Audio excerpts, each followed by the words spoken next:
د کونړ په 2 سرحدي ولسوالیو کې د ولایتي ادارې په غوښتنه د ټولګټو وزارت له لوري کونړي لوی سیند راچپه کړي او په ملا رامات دا پلونه بیا ځلې ترمیم او جوړیږي.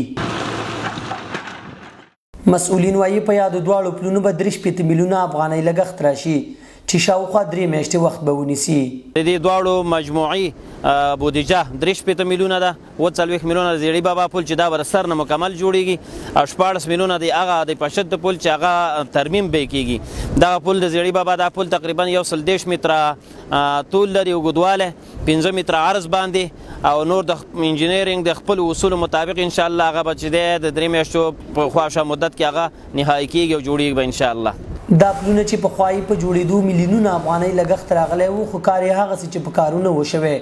ځکه خو د سیمې اوسیدونکو په شته پلونو کې د سیند پر سر له دغه کیبلي زنګو استفاده کوله. اوس خو وخت دی چې د شاوخوا یوې نیمې لسیزې تېرې شوې سختې ورځې یې په راحت بدلیږي. دغه پل په جمهوریت کې جوړ شوی و، د جمهوریت د راتګ سره مناغه وخت په جمهوریت کې مناغه وخت لګ شوی و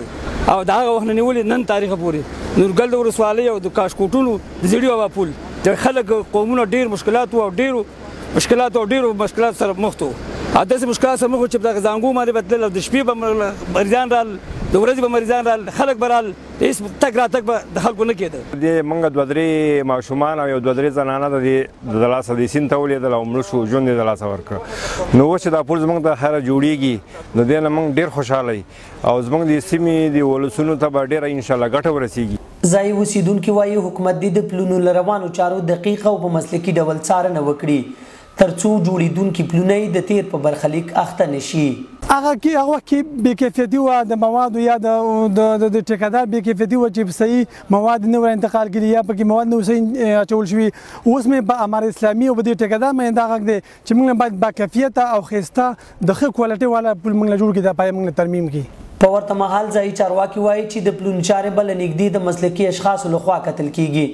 تر څو د تیر تکرار مخه ونیسي او پلونه په اساسي ډول ورغوي. د نظارت په اړه باندې موږ د فوایدامې د ریاست فني انجینران ستا هغه به انشاءالله د دې پلو وخت او ناوخت نظارت کوي او ګوري به چې کار یې ښه په کیفیت او معیاري شکل باندې دا د دواړو پلونو که د پشد پل ده او که دا د زیړي بابا پل ده چې کار یې سرته ورسیږي. د زیړي بابا دا پل چې شاوخوا یوه نیمه لسیزه وړاندې کونړي سیند په مخه کړی دی نه یوازې د کونړ بلکې د ننګرهار ولایت د برکاشکوټ سیمې اوسیدونکو ته یې په تګ راتګ کې ډېرې ستونزې پیدا کړې وې.